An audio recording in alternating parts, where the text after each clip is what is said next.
Persilakan dimulai, sudah aktif anunya, FB-nya sudah live.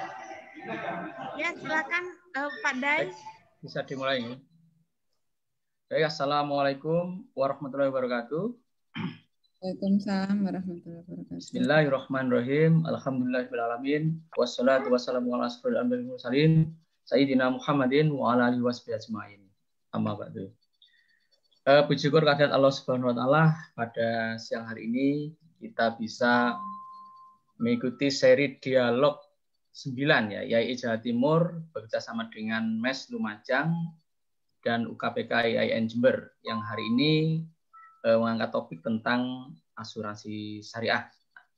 Pada siang hari ini sudah hadir dua narasumber yang sangat berkompeten di bidangnya. Yang pertama yaitu Dr. Novi Pujitasari, SEMM.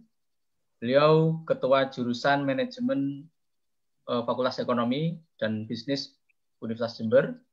Kemudian beliau juga anggota Fokus Grup Ekonomi dan Keuangan Syariah IC Jember. Kemudian Ketua Bidang Penelitian dan Pengembangan Asuransi Islam DPWI Jawa Timur yang hari ini akan mengangkat topik tentang asuransi syariah untuk masa depan keluarga yang lebih baik. Nah, kemudian narasumber yang kedua yaitu Saudara Anas Samrizal Fahmi, SEIME, dosen Prodi Hukum Ekonomi Syariah, Fakultas Syariah Universitas Darussalam Unida Gontor.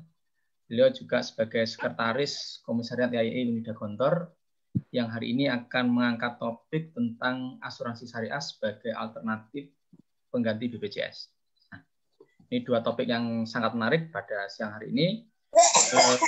Kami berikan kesempatan untuk masing-masing narasumber masing-masing 45 menit. Kemudian kita lanjutkan dengan diskusi 30 menit. Karena kita dijadwalkan sampai jam 15 waktu Indonesia Barat pada hari ini. Untuk audien bisa selama proses diskusi atau dialog untuk menyampaikan pertanyaan boleh melalui chat atau nanti langsung pada saat sesi dialog. Baik, untuk menyingkat waktu kami berikan kesempatan yang pertama kepada Ibu Dr. Novi Pujitasari untuk menyampaikan. Terima kasih, silakan. Oke, baik, terima kasih. Assalamualaikum warahmatullahi wabarakatuh. Alhamdulillahirrahmanirrahim. Pertama-tama, marilah kita memanjatkan puji syukur kita kehadirat Allah SWT. Berkat rahmat dan hidayahnya, kita semua masih diberi kesehatan dan bisa berkumpul, bertemu secara virtual di acara siang hari ini. Yang kedua, salam dan salawat senantiasa kita lepaskan kepada junjungan kita Nabi Muhammad SAW, karena berkat beliau kita masih diberi keimanan Islam sampai dengan detik ini. Yang terhormat Bapak Dr. Wadud ya, kemudian yang terhormat juga dari Bu Is sebagai sekretaris, wakil sekretaris ya Mbak ya, untuk YAI Wilayah Jawa Timur dan sekaligus yang selalu aktif untuk mengadakan kegiatan-kegiatan di YAI Jawa Timur. Kemudian Pak Nur Hidayat, terima kasih ya sudah menjadi moderator. Dan terima kasih juga pada MES Lumajang sudah mengundang saya gitu ya untuk sharing dan diskusi nantinya tentang asuransi syariah.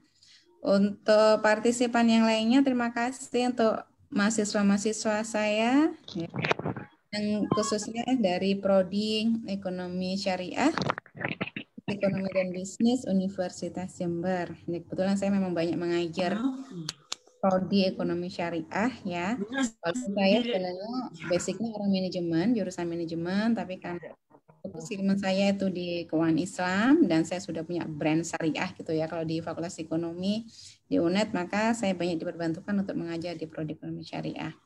Oke. Siang ini saya akan bercerita sedikit gitu ya terkait dengan asuransi syariah. Diberi tema judul asuransi syariah untuk masa depan keluarga yang lebih baik. Jadi kalau berbicara masalah asuransi, kalau dulu sebelum asuransi syariah kita Ini adalah asuransi biasa ya, asuransi sebutnya asuransi konvensional. Oke, saya coba untuk menceritakan dari awal ya nantinya. Terus kenapa sih kok harus ada, kemudian kenapa kok kita harus asuransi ya. Baik, kalau secara undang-undang asuransi, payung hukum asuransi di Indonesia itu nomor 2 tahun 1992. Jadi kegiatan asuransi itu sebenarnya sudah sangat ramah sekali yang ada di Indonesia. Tahun 92 mungkin mahasiswa saya itu banyak yang belum lahir kali ya, karena mereka rata-rata tuh lahir 97, 98 gitu ya. 92 itu sudah ada. Di mana di undang-undang ini menjelaskan tentang kegiatan asuransi yang meliputi asuransi umum dan asuransi jiwa gitu ya. Kalau di konvensional bilangnya asuransi jiwa sih ya. Asuransi umum itu asuransi yang cover, namanya kepesertaannya adalah dia mengcover aset atau benda mati seperti gedung, kemudian resiko kebakaran, dan resiko kecelakaan pada mobil ya, kemudian apa ya yang lainnya ya, resiko banjir itu masuk pada asuransi. Dan kalau asuransi jiwa ini kaitannya dengan kesehatan dan tapi nanti akan saya jelaskan walaupun namanya asuransi jiwa tapi jiwanya yang diasuransikan gitu ya. Bukan jiwanya yang diasuransikan. Selanjutnya, kenapa kita perlu berasuransi gitu? Nah, ini asuransi itu kan semacam pihak ya atau sistem ya, di mana yang bisa kita pakai sebagai suatu mengurangi dampak atas suatu resiko. Karena namanya kita hidup ya, hidup kita kegiatan segala macam kegiatan, kita itu pasti tidak bisa lepas yang namanya resiko. Tidur, bahkan yang benda mati aja kan juga akan terkena resiko. Jadi di sini adalah dengan adanya kita ikut berasuransi, maka sebagai salah satu cara untuk mengurangi dampak dari suatu resiko. Dampaknya apa sih? Dampaknya itu biasanya pada perlindungan finansial. Kalau di asuransi umum, karena itu aset, maka ketika itu terjadi resiko, ada kebakaran, ada kecelakaan mobil, kemudian ada banjir, itu asetnya bisa diganti gitu ya. Tapi kalau yang asuransi jiwa bukan jiwanya yang diganti, nggak bisa ya. Jadi nantinya yang akan mendapat perlindungan itu adalah finansialnya atau penghasilan seseorang. Itu yang nantinya akan dibantu untuk tetap bisa ada penghasilan walaupun mungkin dalam kondisi sakit gitu ya, atau dia tidak bisa bekerja lagi. Kemudian keberlanjutan pemenuhan kebutuhan hidup bagi keluarga. Nah ini banyak sekali ditemukan di masyarakat ketika ada sebuah keluarga dan ada sebagai tulang punggung ya suami atau ibunya, kemudian dia menderita sakit atau bahkan meninggal dunia. Biasanya kalau setelah itu bingung ini bagaimana nanti untuk biaya kehidupannya. Nah, di sini nanti akan ada produk-produk gitu ya atau layanan dari asuransi syariah untuk bisa membantu bagaimana keluarga-keluarga yang tertimpa musibah tadi dan menjalani resiko yang tadi itu bisa tetap berlanjut untuk pemenuhan kehidupan bagi keluarganya. Selanjutnya memunculkan atau menciptakan rasa tenang. Jadi karena nanti kita yakin ada yang membantu dengan mengikuti produk asuransi gitu ya, maka kita tenang untuk bisa berkegiatan apapun. Jadi jangan pernah punya anggapan kalau kita ikut asuransi itu semacam kita menggadaikan atau menginginkan kita sakit, enggak gitu ya. Ya karena yang kita lindungi itu adalah perlindungan finansialnya. Oke, terus kegiatan semacam tadi asuransi gitu ya, yang itu adanya saling membantu, itu ternyata pada zaman Nabi pernah atau sudah menjadi budaya suku Arab. Kenapa kok itu menjadi, kita lihatnya di suku Arab karena memang Islam itu kan turunnya di Arab ya, di mana di Jazirah Arab sana. Jadi praktek yang mirip dengan asuransi di zaman Nabi Muhammad, nah, itu disebut namanya akilah atau al-akilah.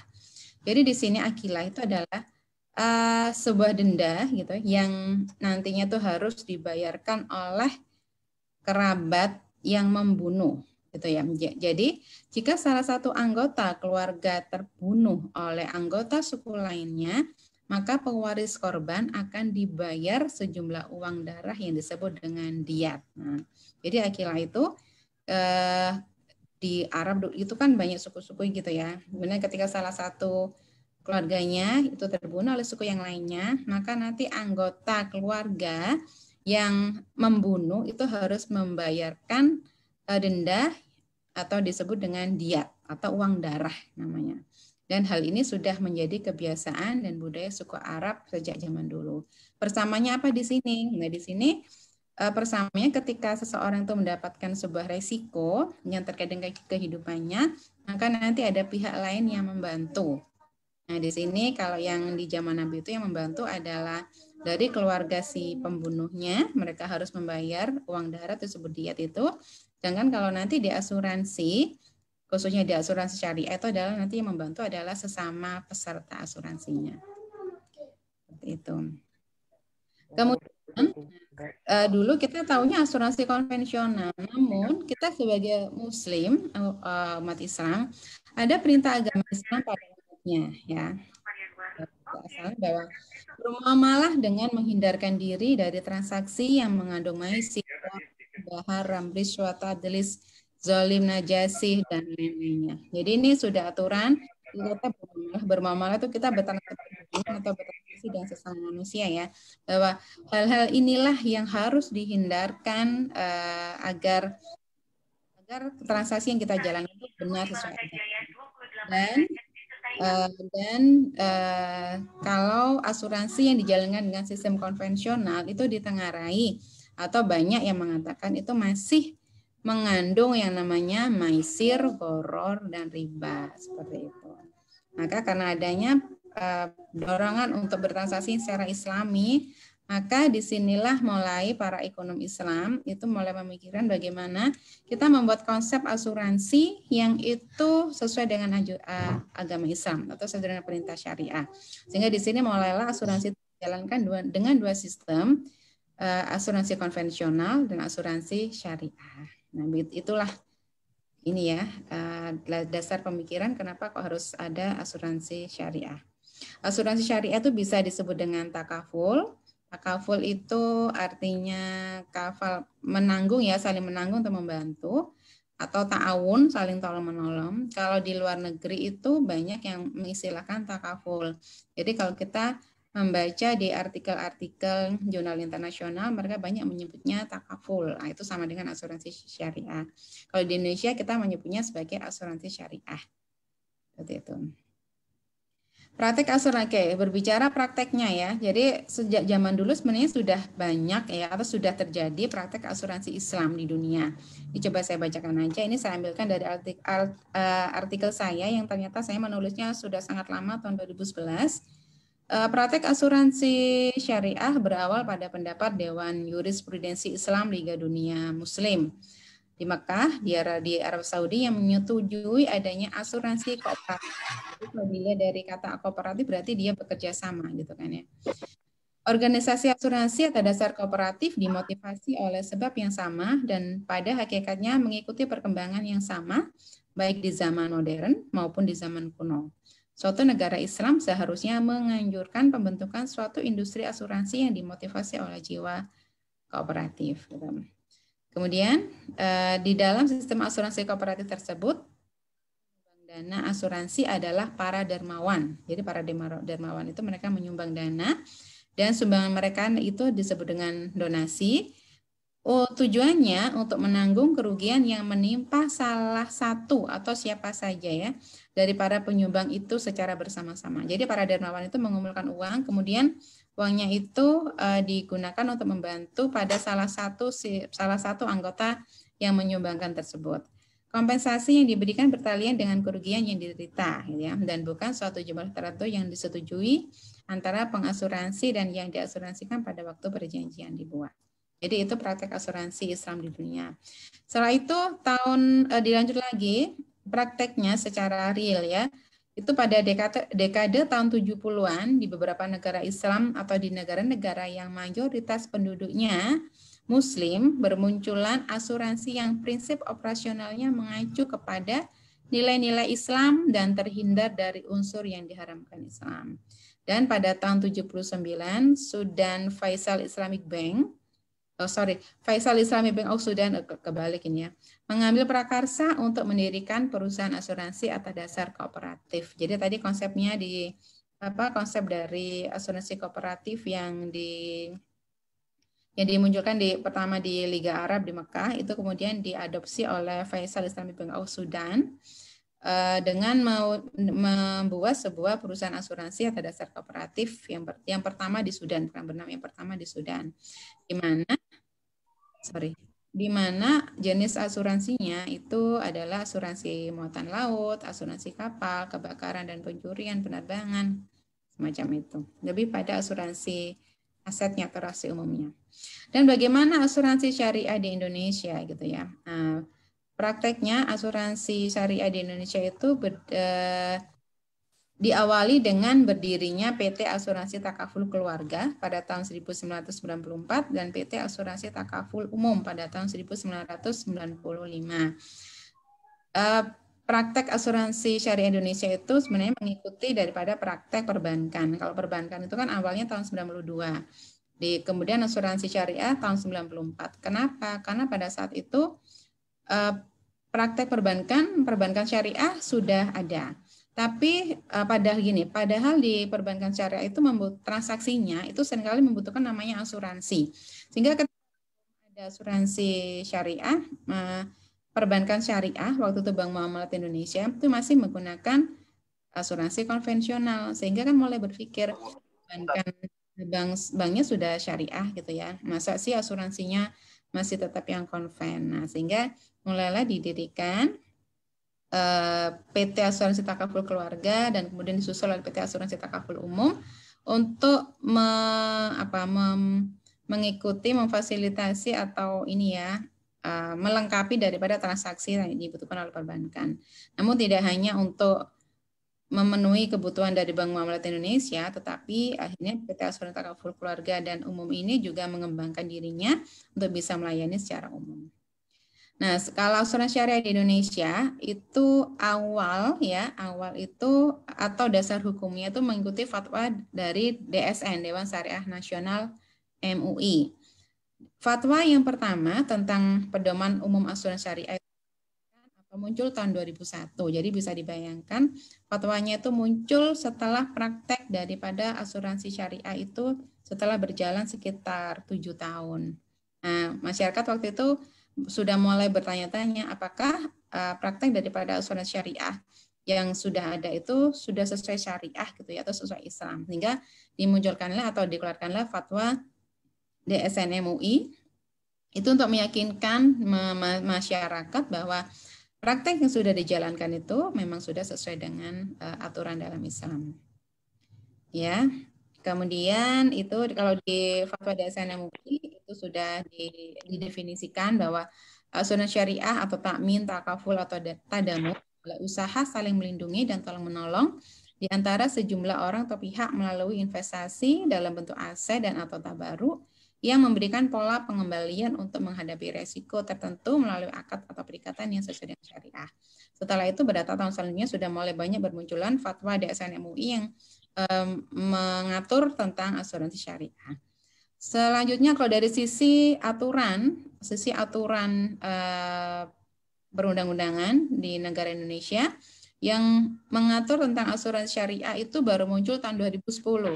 2010 ini adalah pada saat saya penelitian disertasi saya ya, waktu itu memang baru ada PMK Peraturan Menteri Keuangan tentang penerapan prinsip dasar penyelenggaraan usaha asuransi dan usaha reasuransi dengan prinsip syariah. Jadi pemerintah itu baru memberikan aturannya itu tahun 2010, padahal prakteknya atau fatwanya yang awal tuh mulai tahun 2001. Oke, jadi itu perjalanan daripada asuransi syariah Indonesia, sehingga kita sudah tidak perlu khawatir lagi gitu ya, apakah asuransi syariah yang sekarang ini ada itu sudah sesuai benar-benar syariah atau tidak. Dan di sini landasan syariah yang menjadi landasan kesarian dari asuransi syariah itu terdapat di Al-Quran dan juga di hadis Nabi Muhammad SAW. Kalau di Al-Quran itu kita yang menjadi pedoman adalah di antara dua ya, saya ambil dua ini. Surat Al-Hasyr ayat 18 yang artinya, hai orang-orang yang beriman, bertakwalah kepada Allah dan hendaklah setiap diri memperhatikan apa yang telah dibuat untuk hari esok atau masa depan, dan bertakwalah pada Allah, sesungguhnya Allah mengetahui apa yang kamu kerjakan. Kemudian surat yang kedua itu adalah surat Al-Maidah ayat 2. Dan tolong menolonglah kamu dalam mengerjakan kebajikan dan takwa, dan jangan tolong menolong dalam berbuat dosa dan pelanggaran. Ini salah dua ya dari landasan di Al-Quran. Yang lainnya itu masih ada. Kemudian kalau hadis Nabi yang bisa menjadi landasan adalah hadis riwayat Muslim dari Abu Hurairah. Barang siapa melepaskan diri dari seorang muslim suatu kesulitan di dunia, Allah akan melepaskan kesulitan darinya pada hari kiamat. Dan Allah senantiasa menolong hambanya selama ia suka menolong saudaranya. Hadis yang kedua, hadis riwayat Muslim dari Nu'man bin Bashir. Perumpamaan orang beriman dalam kasih sayang, saling mengasihi dan mencintai bagaikan tubuh yang satu. Jikalau satu bagian menderita sakit, maka bagian lain akan menderita. Jadi itu semacam sama seperti konsep di asuransi ya, bahwa saling tolong menolong di antara para peserta untuk menanggulangi ketika terjadi resiko. Selanjutnya, adanya perintah Allah untuk menunaikan akad dalam bermuamalah. Jadi ketika kita bermuamalah itu yang utama adalah akad. Di sini surat Al-Maidah ayat 5, hai orang-orang yang beriman, tunaikanlah akad-akad itu. Jadi akad itu memang sangat penting ketika kita bermuamalah, bertransaksi pihak lain, karena dengan akad semuanya akan jelas di depan, sehingga tidak terjadi konflik pada saat terjadinya atau berlangsungnya sebuah transaksi. Kedudukan akad sangat penting pada sebuah transaksi dalam bermuamalah, sehingga di sini yang menjadi pembeda yang sangat jelas adalah antara asuransi syariah dengan konvensional itu adalah akad. Dan akad itu nanti yang akan melandasi sehingga operasionalnya, pengelolaan segalanya itu juga akan berbeda. Akad-akad pada asuransi syariah itu ada akad tabaru, akad wakalah bil ujroh, akad mudarobah, ada akad mudarobah mustarokah. Nanti akadnya maksudnya tidak dipakai semuanya, enggak. Jadi nanti tergantung asuransinya mau asuransi yang umum atau asuransi keluarga. Nanti akan disesuaikan sesuai dengan jenis perusahaannya. Nah, di sini akad-akad tersebut melandasi konsep dan operasional asuransi syariah. Nah, di sini konsep asuransi syariah sendiri itu seperti ini. Akad tabaru itu digunakan ya. Akad tabaru itu akad kebajikan.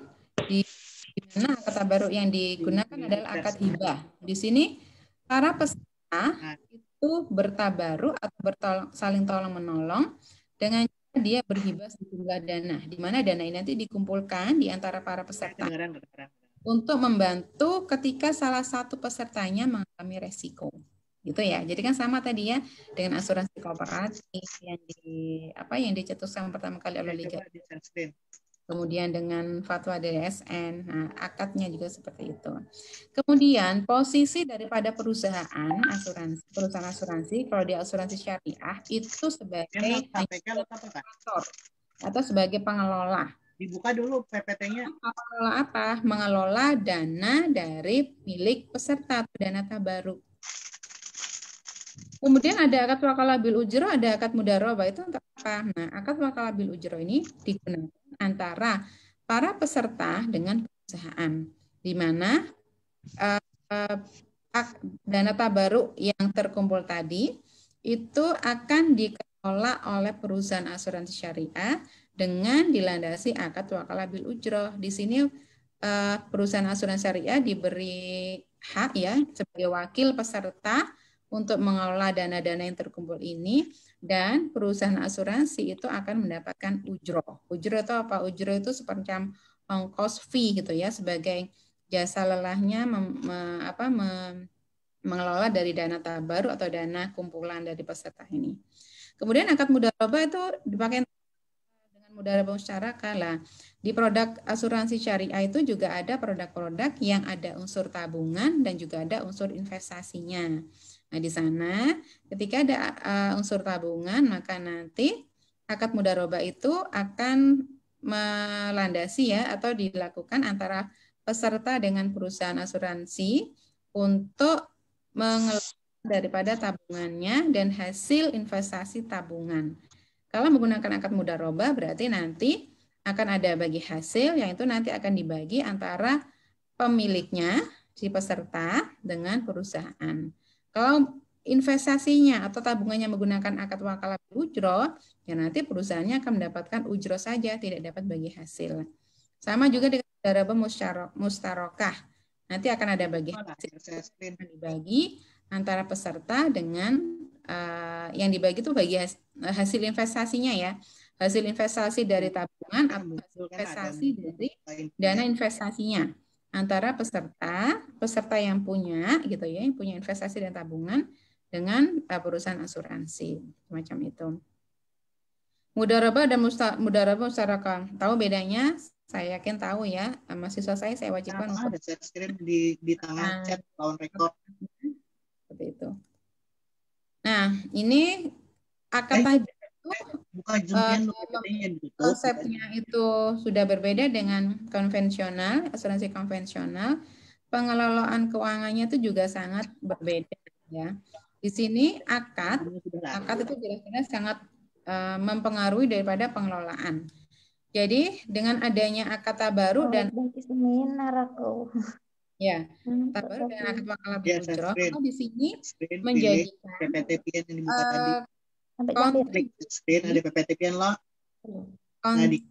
kontribusi yang dibayarkan, atau kalau dalam istilah di asuransi konvensional kalau udah nggak nginep habis wes balik mohon di mute Mbak Lydia aja ya. Nah, jadi kontribusi atau dalam istilah konvensional itu premi, itu nanti akan langsung dibagi dua, yaitu sebagai dana tabaruk dan sebagai ujroh, gitu ya. Kalau untuk kontribusi itu pasti wakalah bil ujroh. Di stop share aja pas kena pian. Tabaruk itu nanti akan dikelola oleh perusahaan ya, di mana nanti ujroh inilah yang menjadi hak perusahaan untuk ini di stop share dulu. Jadi pas disuruh Bapak jatuh pemaparan akhirnya dia buka share screen-nya. Yang di share screen maksud Bapak. Mungkin bisa di unmute, di mute ya. Ya, di stop share dulu. Ya, pesertanya bisa, yang ini bisa di mute dulu. Ya, Mas Fakih dan Mbak Laili ya di Ibu. Hostnya mungkin meng-mute ya. Jadi tabaruk ini nantinya tabaruk dari masing-masing peserta itu akan dikumpulkan. Jadi ini pengelolaan keuangan untuk asuransi umum syariah. Asuransi umum. Jadi kalau asuransi umum itu asuransi yang untuk mengcover atau membantu ya ketika terjadi resiko pada aset, yang terjadi pada aset seperti rumah, mobil, yang pokoknya benda aset ya. Nah, di sini kontribusi yang dibayarkan atau premi yang dibayarkan itu langsung dibagi dua, ujroh menjadi ujroh dan tabaruk. Ujroh ini menjadi hak perusahaan yang dipakai perusahaan itu sebagai biaya operasional. Sedangkan tabaruk ini kumpulan dana peserta dan ini tidak boleh dipakai oleh perusahaan. Ini khusus untuk peserta. Tabaruk itu dikumpulkan menjadi total dana tabaruk dan nanti ini akan diinvestasikan. Namun investasi yang dilakukan di sini biasanya investasi jangka pendek aja. Tidak sampai investasi pada jangka waktu yang panjang. Kenapa? Karena kebutuhan di jenis asuransi syariah itu kebutuhannya biasanya untuk jangka pendek, pemenuhan atau membantu resikonya. investasi, kemudian ada hasil investasi, dikumpulkan lagi menjadi total dana tabaruk dan hasil investasi. Lah, keseluruhan dana total inilah yang nanti akan digunakan untuk membiayai kebutuhan peserta. Di antaranya untuk bayar klaim, untuk bayar pajak, dan untuk bayar reasuransi. Nanti kalau kegiatan atau disebut dengan surplus underwriting ya, kalau kegiatan daripada mengelola total dana tabaruk ini ada surplusnya, disebut dengan surplus underwriting, maka nanti surplusnya itu akan dibagi ke dalam ke tiga pihak, ke perusahaan sebagai cadangan klaim dan juga kepada peserta yang tidak mengalami resiko. Prosentasenya berapa itu tergantung dari kebijakan perusahaan. Nah, di sini surplus underwriting yang untuk perusahaan itu nanti akan dikumpulkan di sini ya, sehingga pendapatan perusahaan itu kalau di asuransi umum syariah itu berasal dari ujroh pengelolaan dana tabaruk dan juga surplus underwriting. Nah, di sini pendapatan perusahaan kemudian dikurangi dengan biaya operasional, kalau masih ada lebihnya maka itu menjadi profit atau keuntungan perusahaan. Biaya operasional apa aja? Semua biaya operasional perusahaan itu ngambilnya di sini, nggak boleh ngambil di dana tabaruk. Itu ya, itu pengelolaan keuangan untuk asuransi syariah. Selanjutnya, wah ini lihat bagan-bagan ini sudah pusing pasti ini mahasiswa saya. Tapi harus tahu ini ya. Kemudian pengelolaan keuangan untuk asuransi keluarga atau jiwa syariah ya. Ini berarti yang kaitannya dengan apa, kesehatan. Kemudian kalau terjadi sampai kematian gitu ya. Kalau ada unsur tabungan, akad mudharabah atau mudharabah musyarakah, ini bedanya di sini. Kontribusinya yang dibayarkan, biasanya pembayaran itu satu ini ya, satu item gitu, tapi nanti akan dipisah-pisah. Dibagi menjadi tabaruk, kemudian tabungannya, kemudian ujroh. Nah, untuk perhitungan teknisnya itu biasanya yang paham ini yang bagian agen-agen tuh yang mereka akan detail sekali ketika menawarkan. Waalaikumsalam. Sama untuk dana tabaruknya dikumpulkan menjadi dana tabaruk, tapi kalau di sini tidak diinvestasikan, maka kumpulan dana tabaruk ini kebutuhan peserta, klaim untuk pajak dan untuk asuransi. Dan sama ketika nanti surplusnya akan terbagi menjadi ketiga pihak. Perusahaan akan tetap mendapatkan bagian surplus dan itu menjadi salah satu pendapatan perusahaan. Tabungan di sini dikumpulkan menjadi tabungan, kemudian diinvestasi.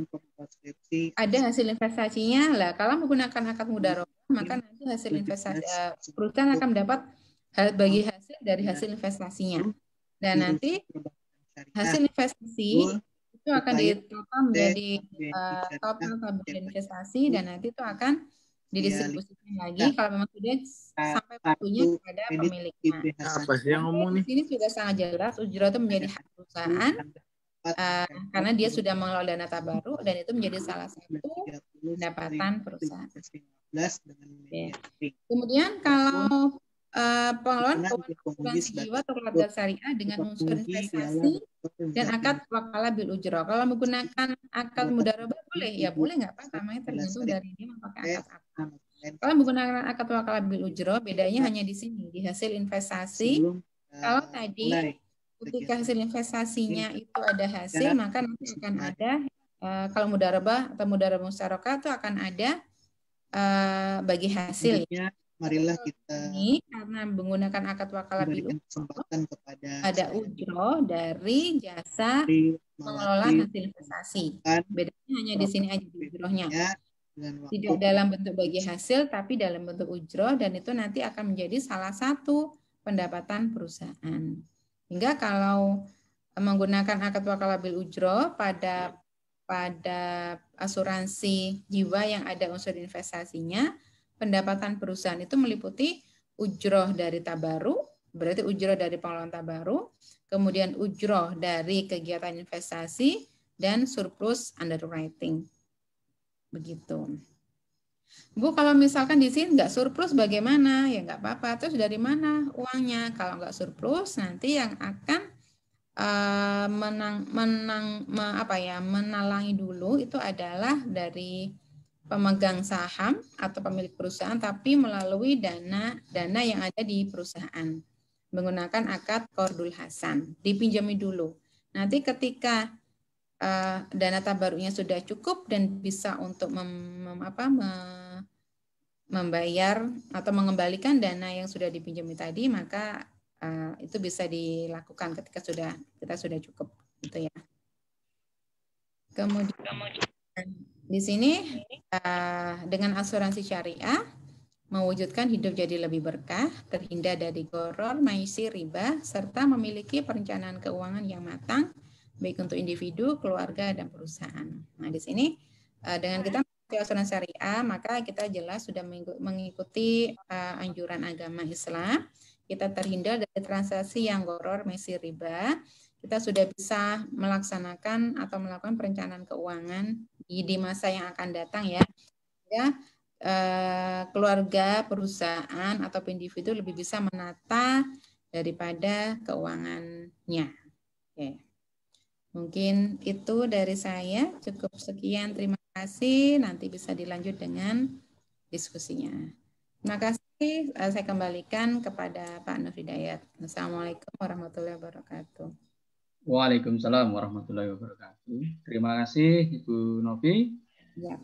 Selanjutnya bisa dilanjutkan, disambung dengan Ustadz Anasam. Monggo, silakan Ustadz.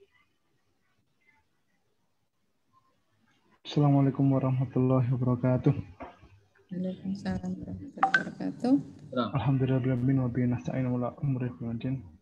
Rabbi shrah lana sadrana wa yassir lana amrana wahlul 'uqdatam min lisanina yafqahu qawlana. Alhamdulillahirabbil alamin. Terima kasih kepada Pak Nur, kemudian Pak Wadud, Bu Nisa, Bu Novi. Alhamdulillahirabbil alamin, kita bisa berkumpul di siang yang begitu cerah ini, dan alhamdulillah mungkin terkait asuransi, karena temanya asuransi dan tadi sudah dijelaskan oleh Bu Novi terkait dengan asuransi syariah. Nah, sekarang saya hanya ingin sedikit menambahkan mengenai BPJS. Apakah BPJS itu bisa menjadi solusi, atau asuransi syariah lah yang sebenarnya seharusnya menjadi solusi bagi BPJS, karena BPJS belum ada BPJS BPJS syariah seperti itu.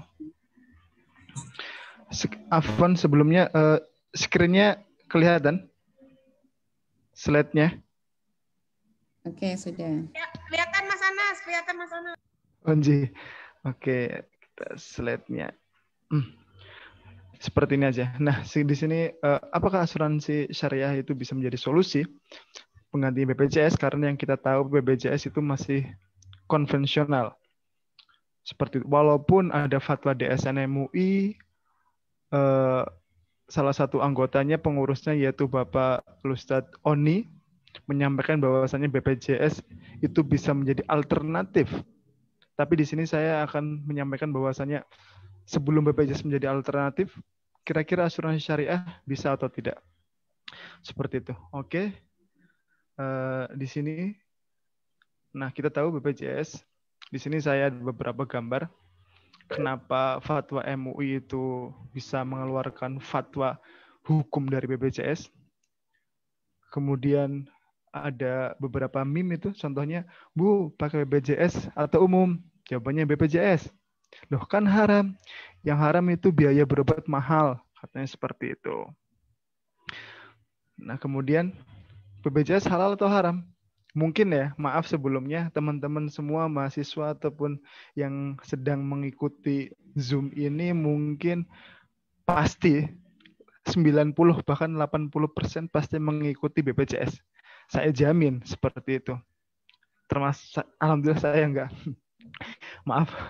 Nah, di sini kita harus tahu dulu apa itu BPJS, kemudian target peserta BPJS itu siapa, apa, dan bagaimana. Kemudian mekanisme BPJS berjalannya seperti apa. Kemudian fatwa DSN seperti mengungkapkan bahwasanya BPJS nggak boleh, misalnya seperti itu. Nah, kalaupun nanti hasilnya haram, solusinya itu apa? Oke, nah kita harus tahu dulu. Jadi kita jangan sampai itu seperti taklidul a'ma, yaitu mengikuti orang yang buta atau dia itu nggak bisa mendengar. Seperti itu. Buta dan nggak bisa mendengar, kita ikutin. Nah, kita harus tahu sejarah BPJS dulu. Khususnya teman-teman mahasiswa, ini kita harus tahu BPJS dulu nih. Awal mula BPJS berdiri. Nah, dulu itu namanya adalah Badan Penyelenggara Dana Pemeliharaan Kesehatan pada tahun 1968. Itu belum lahir itu. Kemudian saya juga belum lahir saat itu. Kemudian berubah menjadi Perum Perusahaan Husada Bakti 1984. Nah, itu baru lahir. Kemudian 1992 menjadi Askes. Nah, biasanya dulu PNS itu masih menggunakan Askes. Saya juga ikut ibu bapak saya ikut Askes. Kemudian 2005 menjadi Jamkesmas, Jaminan Kesehatan Masyarakat. Kemudian 2014 ada BPJS sudah mulai. Nah, ini kan dibagi menjadi dua. Jadi dua, ada Kartu Indonesia Sehat sama Jaminan Kesehatan Nasional. Nah, ini sesuai dengan landasan hukum undang-undang yang berlaku saat itu. Itu sejarah BPJS. Nah, kemudian siapa peserta BPJS? Ini ada dua kelompok nih BPJS nih. Yang pertama adalah BPJS Kesehatan, yang dimana itu masyarakat pada umumnya. Misalnya dia bukan pegawai, dia pedagang, kemudian dia tukang ojek atau Grab dan lain-lain, nah, bisa mengikuti BPJS Kesehatan. Yang kedua BPJS Ketenagakerjaan. Nah, ini BPJS Ketenagakerjaan ini biasanya yang diadakan oleh pemerintah. Seperti itu, kayak perusahaan-perusahaan, lembaga pendidikan, lembaga keuangan, di mana ada badan publik yang menyelenggarakan. Nah, biasanya itu dibayarkan oleh lembaga tersebut, seperti itu. Termasuk dosen atau guru. Nah, ini ada perbedaan dua tadi. Yang pertama BPJS Kesehatan, satu lagi BPJS Ketenagakerjaan. Fasilitas juga berbeda ya. Jadi yang BPJS Ketenagakerjaan, fasilitasnya itu ada tambahan, seperti kecelakaan, hari tua. Hampir sama seperti asuransi swasta yang syariah, seperti takaful tadi yang disampaikan oleh Bu Novi. Nah, BPJS Ketenagakerjaan ini juga sebenarnya hampir sama. Perbedaannya itu lebih murah, satu. Seperti itu. Dan konvensional. Ada kecelakaan kerja, hari tua, pensiun, dan meninggal. Dan kembali lagi bahwasanya kalau BPJS Ketenagakerjaan atau BPJS Kesehatan yang konvensional ini uang itu akan hangus. Beda sama takaful tadi yang diceritakan oleh Bu Novi. Bahwasanya uang bisa diambil. Seperti itu. Kalau BPJS Kesehatan, BPJS itu tidak bisa. Kemudian mekanisme, mungkin kalau misalnya teman-teman guru ataupun yang sudah bekerja biasanya kan auto masuk gampang ya. Tapi kalau teman-teman mahasiswa biasanya yang udah berusia lebih dari 25 tahun ataupun sudah bekerja ataupun mahasiswa yang belum ikut. Nah, ini ada beberapa cara-caranya yang harus dipersiapkan. Salah satunya nomor kartu keluarga, NIK, nomor HP, nomor rekening, alamat domisili, alamat email. Ini semua harus dilengkapin. Seperti itu untuk pendaftarannya. Nah, ini cara iurannya, biasanya per bulan. Ini itu akan diambil dari rekening. Ada yang 40.000, ada ya iuran hampir sama dengan premi. Sama dengan premi, bukan hampir sama. Seperti itu. Tapi kembali lagi bahwasanya BPJS konvensional ini lebih pada asuransi syariah ataupun takaful tadi. Ini beberapa flyer yang digalakan oleh pemerintah. Itu terkait pengetahuan kita mengenai BPJS. Sebelum kita menjustifikasi bahwasanya tadi kita udah membahas asuransi syariah, tapi kita masih ikut di BPJS. Jangan hanya kita taklidul a'ma atau ikut-ikutan, ikut BPJS. Yang penting sehat, yang penting terjamin. Jangan seperti itu. Kita harus punya landasan. Seperti itu. Nah, kemudian Fatwa DSN MUI tentang BPJS. Bahwasannya tentang BPJS harus sesuai dengan beberapa kaidah yang sudah sesuai dengan fatwa DSN MUI yang sudah dikeluarkan. Bahwasanya BPJS ternyata secara umum belum mencerminkan konsep ideal jaminan sosial yang secara Islami atau syariah. Karena di BPJS itu ada denda. Seperti itu. Kalau misalnya 1 bulan belum bayar, dikasih denda. Kalau misalnya dibayar bulan kedua, ada denda. Misalnya nggak dibayar beberapa bulan, kemudian dia sakit, mau menebus dengan BPJS, harus membayar dulu tunggakannya. Itu salah satu yang menyebabkan BPJS tidak diperkenankan oleh fatwa DSN MUI. Walaupun BPJS itu mempunyai manfaat, ini salah satu manfaat dari BPJS, pelayanan kesehatan pastinya, kemudian manfaat medis, kemudian manfaat non medis, kemudian ada ambulans juga biasanya tergantung tingkatan orang tersebut ikut BPJS, kemudian dengan obat-obat juga atau suplemen seperti itu. Ternyata BPJS juga tidak semua menanggung apa yang disakitkan oleh seseorang tersebut yang ikut BPJS. Seperti itu. Contohnya sengaja menyakiti diri sendiri, kemudian bunuh diri, mungkin galau. Ini mahasiswa-mahasiswa yang jarang ketemu temennya gitu kan ya, atau calonnya yang belum menikah, ini biasanya kan galau, bunuh diri, nauzubillah. Itu tidak di-cover oleh BPJS. Jadi jangan sampai teman-teman mahasiswa mencoba untuk bunuh diri ketika diputuskan oleh calonnya tadi misalnya, nauzubillah. Seperti itu. Kemudian di sini ada peringkat ataupun daftar iuran BPJS tahun 2020, saya tulis. Kelas 1 dari per bulan itu 80.000, kemudian naik menjadi 160.000. Kelas 2 dari 51.000 menaik jadi 110.000, dan kelas 3 dari 25.000 menaik jadi 42.000. Pastinya BPJS Kesehatan ini berbeda dengan BPJS Ketenagakerjaan. Seperti itu. Karena memang BPJS Ketenagakerjaan diambil dari gaji dan ada juga yang diambil dari pemerintah, dana pemerintah. Ini ada beberapa kasus, contoh kasus ya, BPJS Kesehatan yang perlu bayar denda dan yang tidak perlu membayar denda. Contohnya ya, BPJS Kesehatan, kasus yang pertama adalah kasus tidak perlu membayar denda, yaitu peserta menunggak iuran bulan ini misalnya, kemudian melunasi di bulan berikut. Ya, itu pasti tidak dibayar denda sesuai yang tadi saya sampaikan bahwasanya ketika bulan Januari dia tidak membayar, dibayar bulan Februari, itu bisa. Kemudian peserta perlu membayar tunggakan iuran 2 bulan agar BPJS aktif. Jadi misalnya Januari, Februari nggak bayar, maka bulan Maret harus membayar dulu bulan Januari sama Februari. Kalau nggak membayar, maka tidak mendapat fasilitas kesehatan. Kemudian tidak ada denda yang harus dibayarkan karena peserta tidak dirawat inap. Jadi kalau misalnya tidak rawat inap, maka tidak ada denda. Gitu. Kemudian yang perlu membayar denda ini siapa? Ini yang membuat BPJS itu salah satu menjadi haram seperti itu oleh fatwa DSN MUI karena zolim salah satunya dan horor, yaitu peserta menunggak iuran 3 bulan, rawat inap 5 hari setelah bayar iuran. Nah, itu ada denda.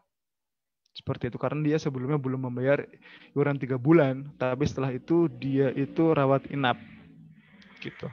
Kemudian peserta harus membayar tunggakan iuran 3 bulan plus 1 bulan berjalan agar kartu aktif lagi. Jadi selama orang tersebut menunggak, berarti dia tidak bisa mendapatkan fasilitas tersebut, fasilitas kesehatan, kecuali dengan membayar terlebih dahulu tunggakan tersebut. Denda itu ditulis saya sekitar 2,5% dikali biaya rawat inap dikali jumlah bulan tertunggak.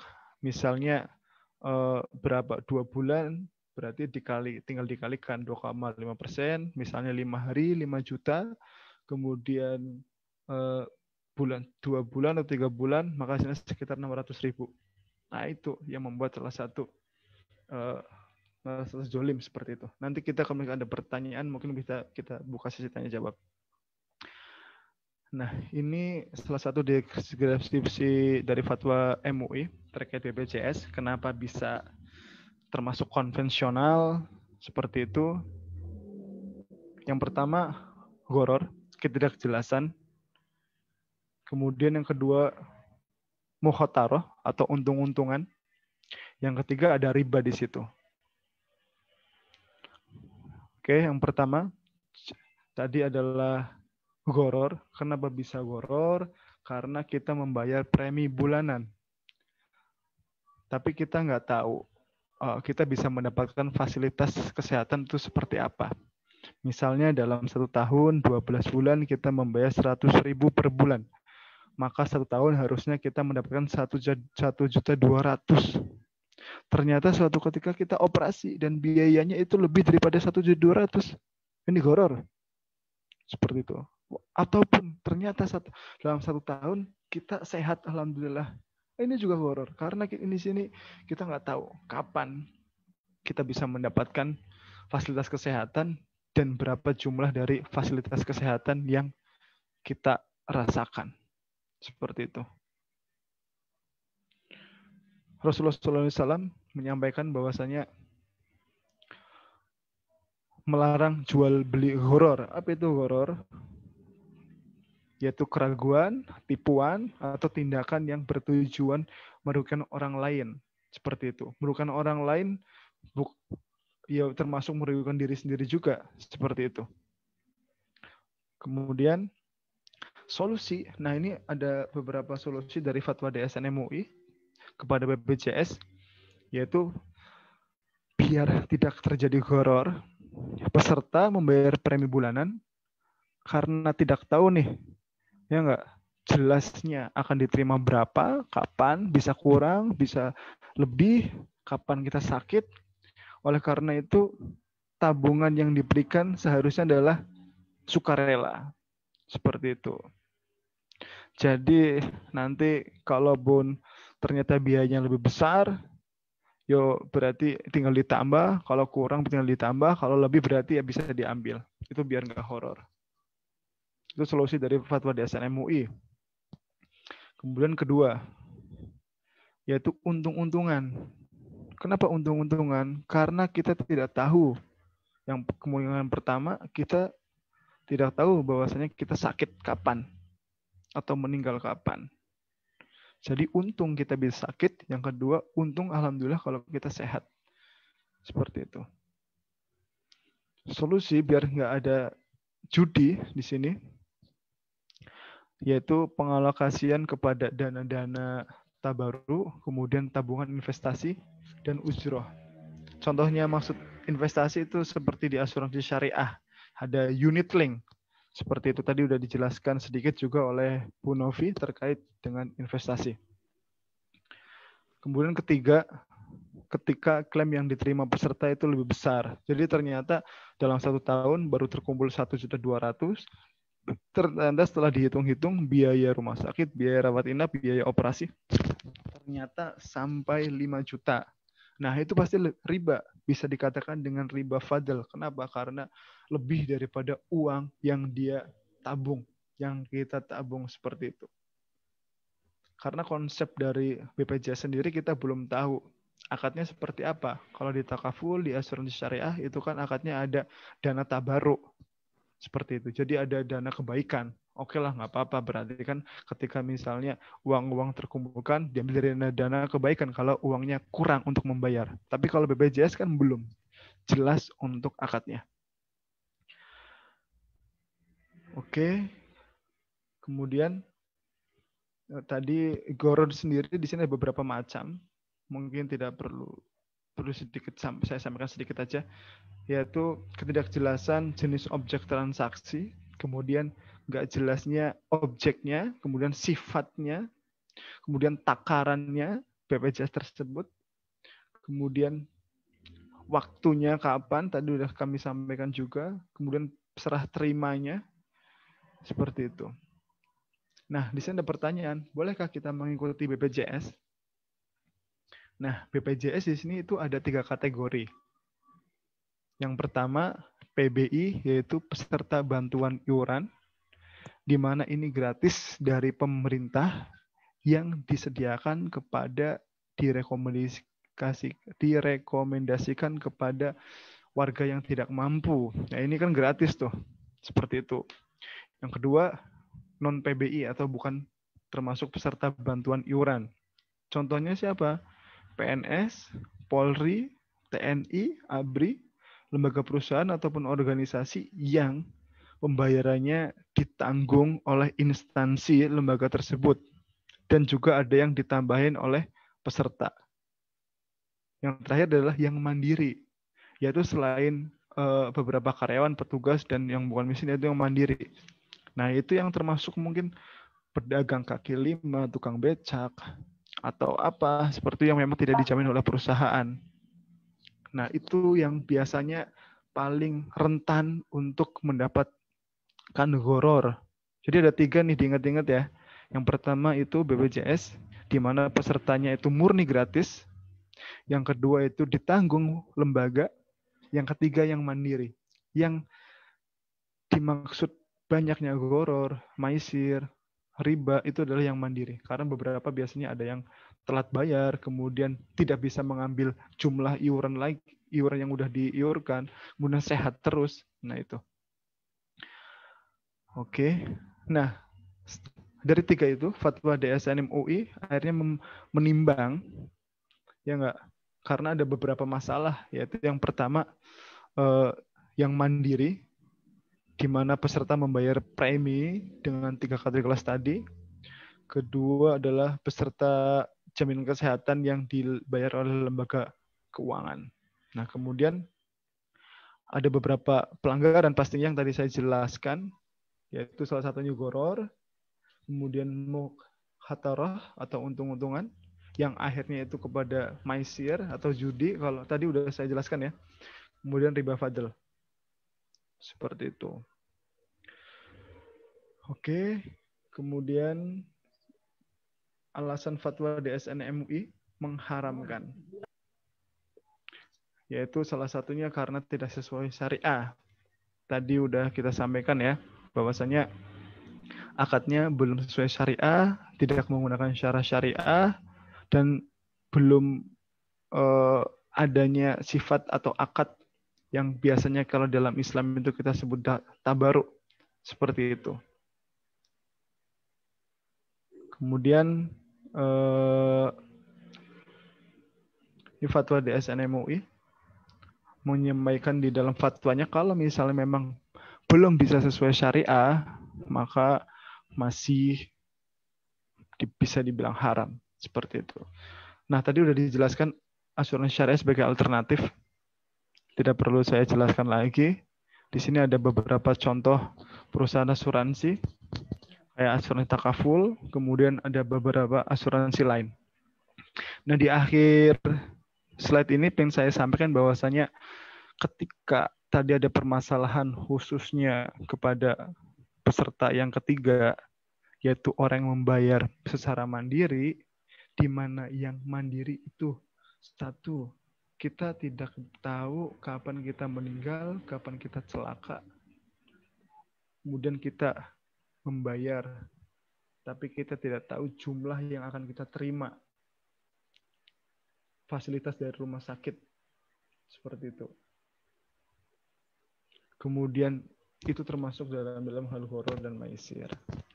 Tapi kalau misalnya ternyata kita belum sanggup untuk mengikuti asuransi syariah yang memang lebih mahal, dan memang keluarga kita nantinya, keluarga saya atau keluarga jenengan itu banyak misalnya, dan pengen ikut dan dananya tidak mencukupi, dan daripada nanti di akhir ternyata membayar lebih mahal, maka beberapa ulama itu masih memperbolehkan BPJS sebagai alternatif kedua ketika alternatif pertama asuransi syariah yang cenderung lebih mahal belum bisa.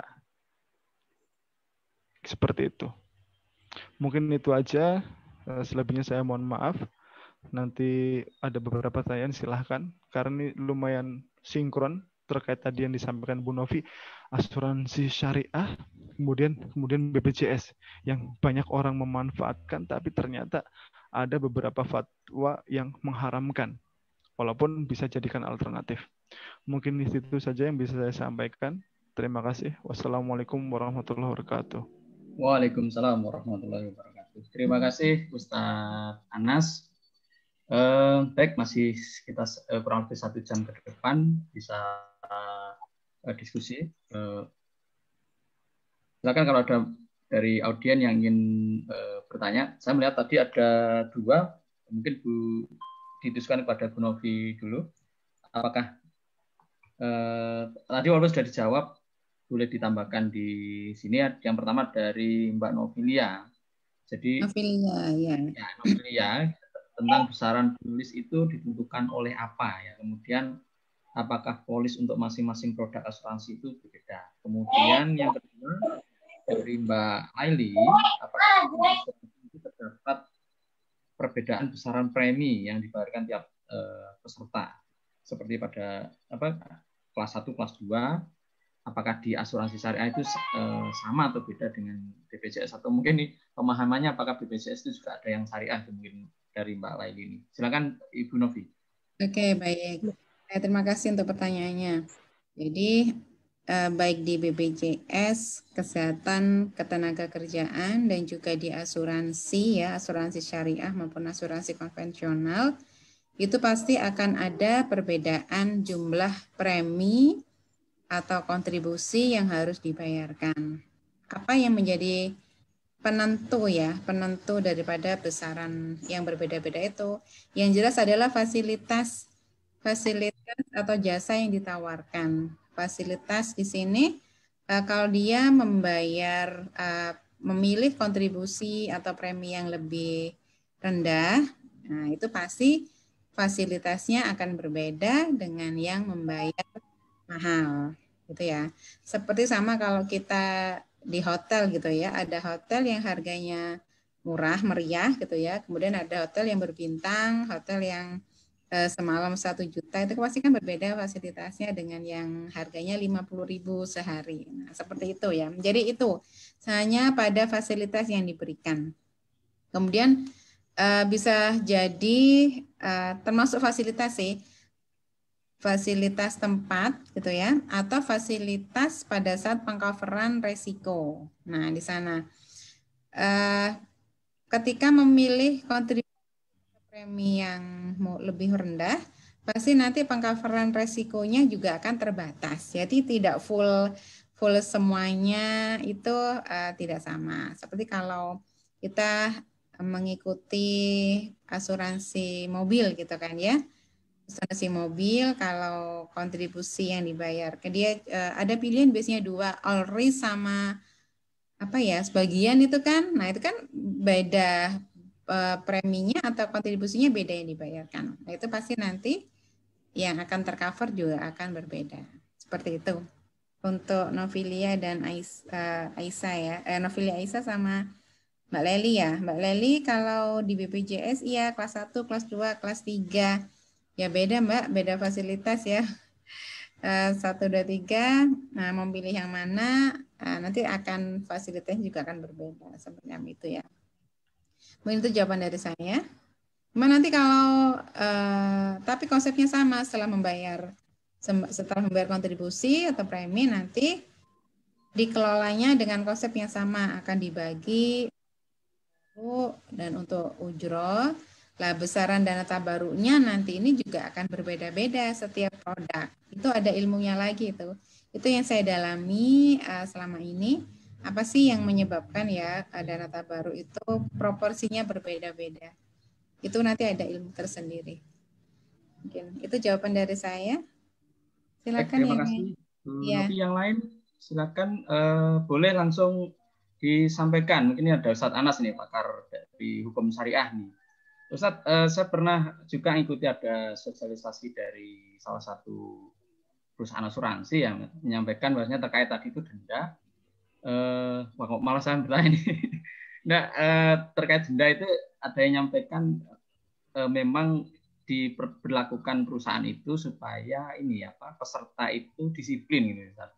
Karena kalau tidak rutin ini, mereka akhirnya itu ini apa? Ya ini makanya masih jadi ini apa? Masih jadi bahan perdebatan ya, apakah memang wajib atau memang seadanya dengan dikenakan itu atau seperti apa gitu. Kemudian ya, monggo Pak Nur, ngapunten. Alhamdulillah, dulu sebenarnya saya pernah bekerja sebelumnya di Bank Assurance di Bank Danamon konvensional. Kemudian setelah S2 saya sebelum jadi dosen itu di Bank Assurance di Bank Muamalat. Ya. Seperti itu. Kebetulan di bidang asuransi dan investasi saham. Nah, di sini betul. Jadi memang kalau di dalam murabahah biasanya diterapkan itu namanya bai'ut takswid. Yaitu ada denda memang. Jadi ketika customer ataupun orang yang membayar premi atau membayar iuran bulanan itu telat, satu memang kita disiplinkan. Kemudian agar tetap berjalan salah satunya. Jadi ketika memang kita tidak membayar, otomatis fasilitasnya akan tidak berjalan juga. Nah, di situ kan kita zolim kepada diri sendiri dan kepada perusahaan. Nah, benar nggak? Coba kalau kita bayar, berarti kita nggak zolim karena kita udah ikut. Seperti itu. Ketika kita diingatkan untuk, ayo bayar dendanya, ayo bayar terus. Biar kamu nggak zolim, biar kita nggak zolim kepada diri kita. Seperti itu. Kemudian mau menambahi yang terkait dengan kelas. Tadi pertanyaan dari Bu siapa tadi ya? Bu Laili. Satu. Benar tadi kata Bu Novi, tabaru, dana tabaru itu nanti akan dibedakan lagi karena sesuai dengan kelas kita. Kalau kita ikut kelas 1, ya dana tabarunya pasti lebih besar. Ketika kita ikut kelas 2, dana tabarunya juga pasti lebih kecil dong. Gak mungkin dana tabarunya sama seperti itu. Gitu. Sebenarnya bedanya di BPJS itu satu sih ya. Karena akadnya ya, kalau di syariah kan ada tabaru. Kalau di BPJS kan, wah kita nggak tahu nih uangnya dikumpulin di mana sama pemerintah, diinvestasikan di mana, seperti itu. Bahkan kan banyak rumah sakit yang belum terbayarkan utangnya di BPJS, seperti itu. Ngapunten loh, saya tidak memakai yang teman-teman memakai BPJS. Gak enak saya jelasinnya, Pak. Berarti harus disyariahkan dulu ya, Tat?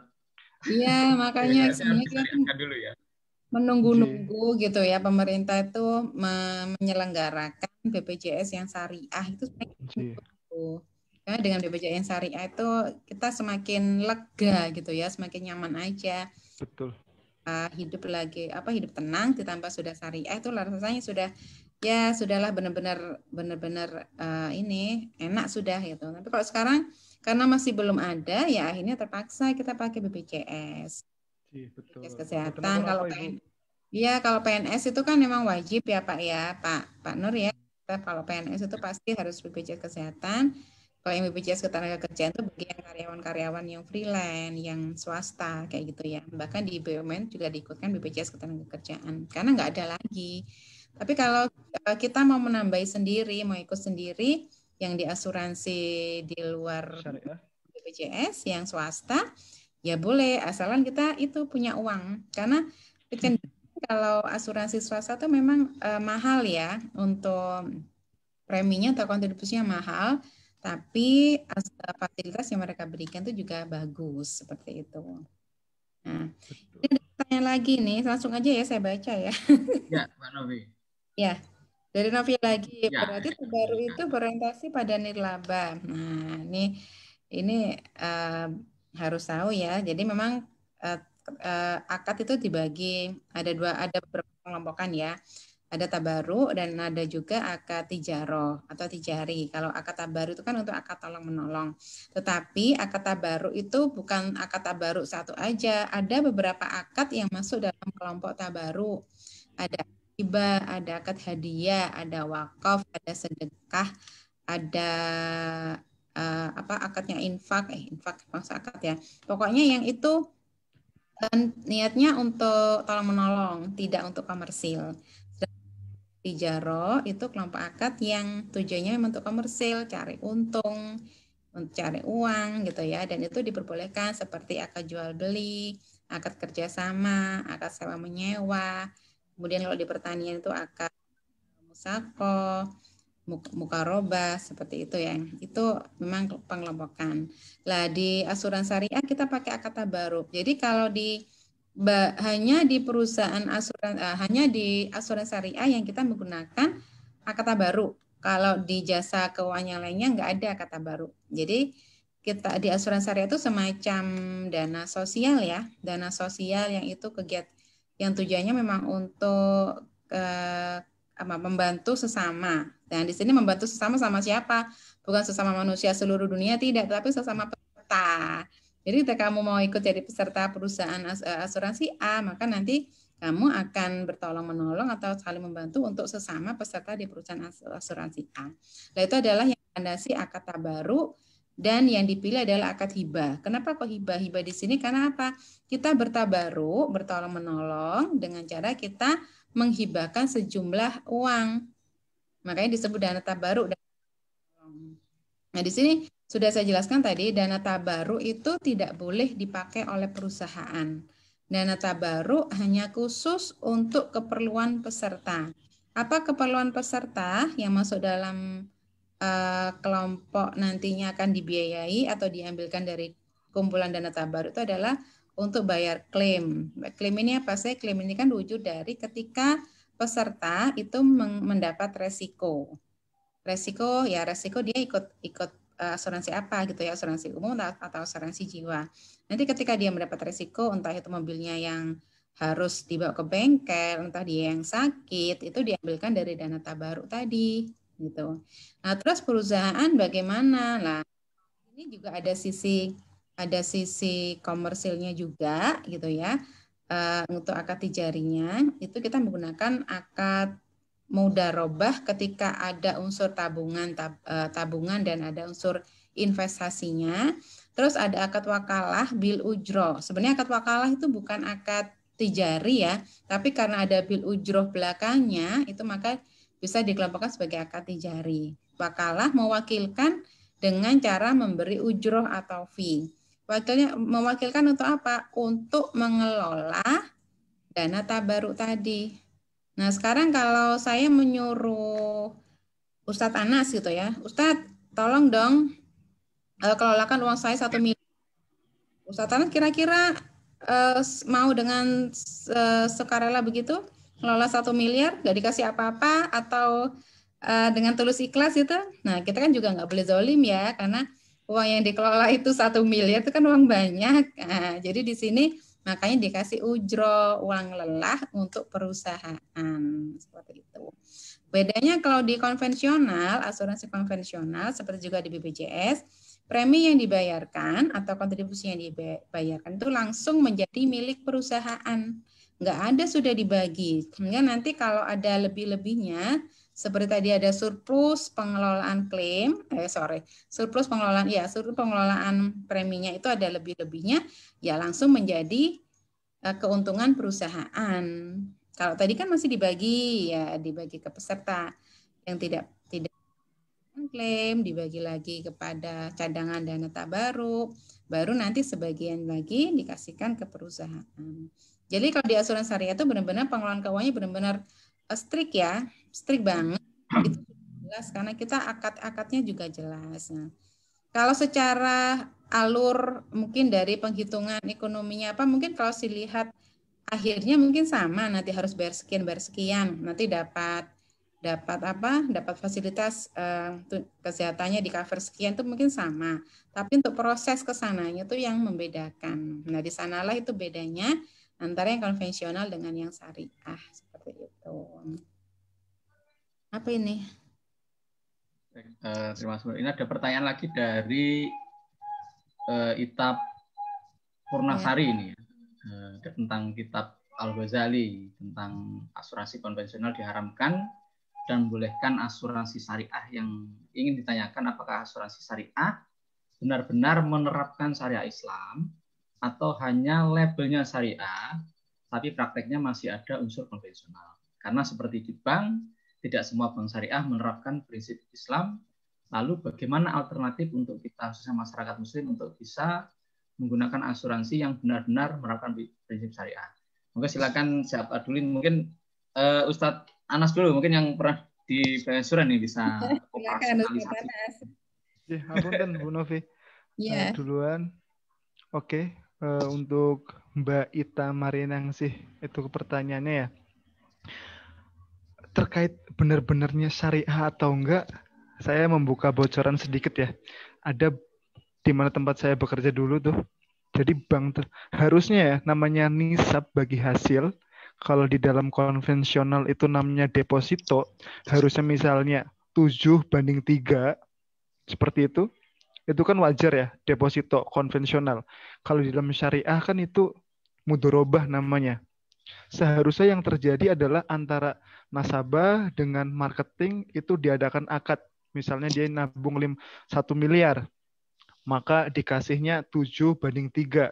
30% keuntungan akan untuk bank, 70% untuk customer. Namun sedangkan tidak demikian, ternyata pada kenyataannya pihak bank akan mendatangi customer yang punya uang 1 miliar tersebut sehingga customer tersebut tidak pindah bank yang lain karena uangnya kan cukup banyak. Nah, di situ kan kita bisa melihat tuh bahwasanya ternyata di dalam bank syariah pun ketika ada nominal yang sangat banyak itu tidak akan dilepas sama pihak bank. Itu tidak jauh berbeda dengan asuransi syariah seperti itu. Nah, asuransi syariah yang sedemikian rupa itu pasti mempunyai kelemahan. Namun demikian terkait dengan investasi contohnya, jadi ada beberapa pembagiannya Mbak. Jadi kalau misalnya nih asuransi syariah kok bisa beda sama konven? Ya beda. Kenapa? Karena jadi dalam asuransi syariah itu kan ada dua. Yang satu adalah asuransi jiwa, hanya mengcover jiwa. Yang kedua adalah asuransi unit link. Jadi selain jiwa itu ada investasi, kemudian ada investasi seperti itu. Nah, kalau BPJS itu kan hanya asuransi jiwa, tidak ada investasi. Oleh karena itu BPJS tidak bisa mencairkan uang yang sudah dibayarkan oleh nasabah, customer atau masyarakat. Nah, tapi kalau misalnya dari pihak asuransi syariah, ketika kita ikut asuransi jiwa ataupun unit link, ada di situ namanya dana tabaruk atau nilai polis tadi, seperti itu. Jadi ada keuntungan yang bisa kita ambil, uangnya kembali lagi ke kita. Itu jadi tidak ada unsur maisir ataupun goror karena uangnya balik lagi. Jadi tidak ada yang terzolimi. Itu yang pertama. Yang kedua, terus diinvestasikan kemana? Seperti itu. Karena kalau di bank konvensional, di asuransi konvensional, contohnya Prudensial, maaf ya, Manulife, maaf, Bumi Putra, maaf, Squeeze, maaf, dan lain-lain ya. Nanti banyakkan maaf. Jadi itu rata-rata diinvestasikan kemana? Ke Jarum, Unilever, kemudian ke beberapa tempat yang memang saham-sahamnya itu haram. Sedangkan kalau dengan dalam asuransi syariah, itu investasinya untuk unit link itu diinvestasikan kepada saham-saham syariah. Seperti itu. Contoh saham syariah ya banyak seperti itu. Dan di dalam prakteknya, asuransi syariah insya Allah sudah syariah. Kalau ditanya murni syariah atau tidak, seperti yang saya sampaikan tadi di awal. Sekelas bank yang notabene syariah aja masih membujuk terus yang nominalnya besar. Apalagi yang sekedar asuransi. Seperti itu. Di mana asuransi itu yang punya target harus banyak orang yang ikut seperti itu. Kalau bank kan enggak juga, enggak terlalu seperti itu. Mungkin itu sih, nanti kalau ada tambahan atau tanggapan, monggo. Silakan Bu Novi. Silakan Bu Novi untuk mungkin ada tambahan tentang Oke, baik. Jadi ini, apakah asuransi syariah benar-benar menerima syariat Islam atau hanya labelnya syariah tapi praktiknya masih ada unsur konvensional? Jadi kalau dibilang syariah atau tidak, itu kan tadi sudah saya jelaskan ya, bahwa kita itu umat Islam, itu kan wajib mengikuti atau mematuhi dari apa yang dianjurkan oleh agama. Dalam sebuah transaksi, yang penting itu adalah akad. Nah, sekarang Islam itu sudah banyak mengajarkan akad-akad dalam bermuamalah. Nah, semua lembaga keuangan syariah itu semua sudah mengikuti akad-akad yang sudah ada dan itu bahkan sudah difatwakan dalam ini fatwa DSN MUI. Jadi sebenarnya kalau mau diragu-ragukan masalah syariah atau tidak, nggak perlu ini ya, tidak perlu bingung lagi. Karena yang memutuskan itu haram atau tidak itu kan semua lewat fatwa DSN MUI. Indonesia itu untuk untuk patuh ya dalam prakteknya itu adalah kita bersumber dari fatwa DSN MUI. Semua pelaku industri di lembaga keuangan syariah atau di bisnis syariah itu semua larinya ke MUI, ke para ulama MUI untuk meminta fatwa atau istilahnya penjelasan ya, dengan sebuah transaksi. Nanti di sana MUI akan membuat semacam bukan diskusi ya, ini ya saling kalau kita lihat fatwa itu kan pasti ada menimbang, memutuskan, mengingat, itu kan semua kan pasti akan ditulis di sana.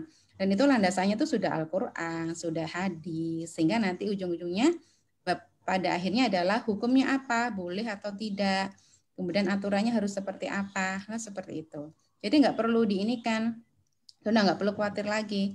Insya Allah semua apa yang ada prakteknya saat ini itu insya Allah sudah sesuai dengan fatwa DSN MUI, dan kita sebagai umat Islam itu jangan hanya melihat dari sisi ekonominya. Karena kita bertransaksi itu kan tidak hanya untuk kegiatan di dunia saja ya.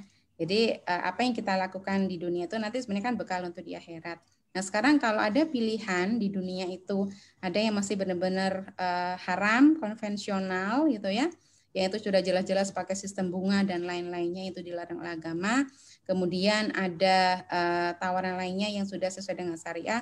Masa sih kita masih mau pilih yang konvensional? Ya sudahlah, kita sebagai umat muslim sudah disiapkan oleh pemerintah, sudah difasilitasi oleh para ekonom Islam bahwa kita punya transaksi yang syariah, sudah seharusnya kita memilih yang syariah. Itu pesan saya. Kemudian terkait dengan ini ya, apa tadi masalah seperti ini tadi. Ada nasabah dari Ustadz Anas ya, ada nasabah yang punya dana banyak sekitar mungkin 1 miliar, 2 miliar, 10 miliar gitu kan pasti ada orang, tapi kan nggak banyak. Kemudian didatangi dan menggunakan, kita lihat ya, jadi di produk di bank-bank syariah itu pasti akadnya beda-beda.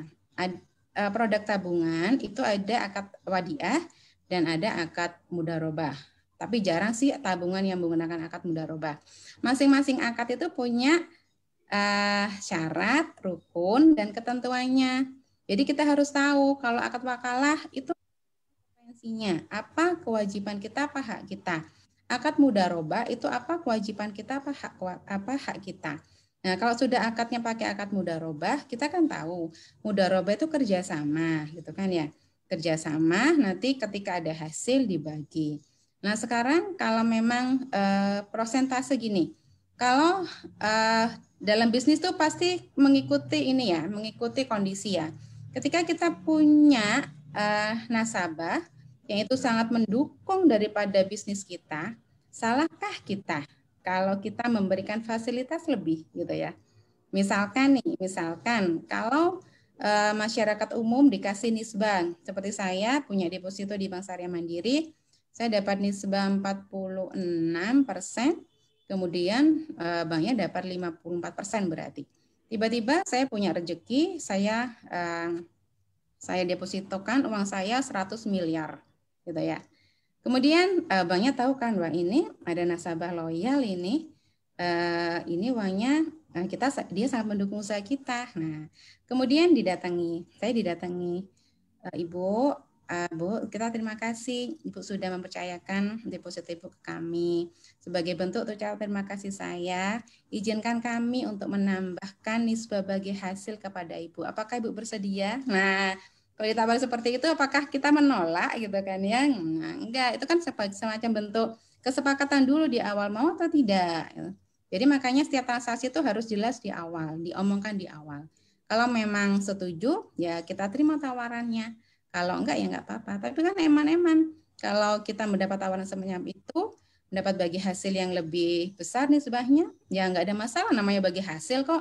Nanti sesuai dengan hasilnya dong, ada hasil berapa ya kita dikasih, misalkan lebih banyak, kita dikasih 50%. Kalau yang biasanya cuma 46%, terus dikasih 50% ya nggak apa-apa kan, semacam bonus. Sama kalau saya terima pesanan salad buah, kebetulan saya usaha salad buah ya, ada pesan sampai 100 pack gitu ya. Saya kasih bonus gitu, bonus, tapi ngomong Bu ini bonus ya. Nah, nggak apa-apa semacam itu ya. Jadi itu prakteknya memang. Jadi kalau bisnis itu kita nggak bisa kaku, strict, tapi tetap konsep aturan akadnya kita jalankan. Tapi kalau seperti itu tuh boleh saja nggak masalah gitu ya. Kemudian apalagi ya? Kalau di asuransi syariah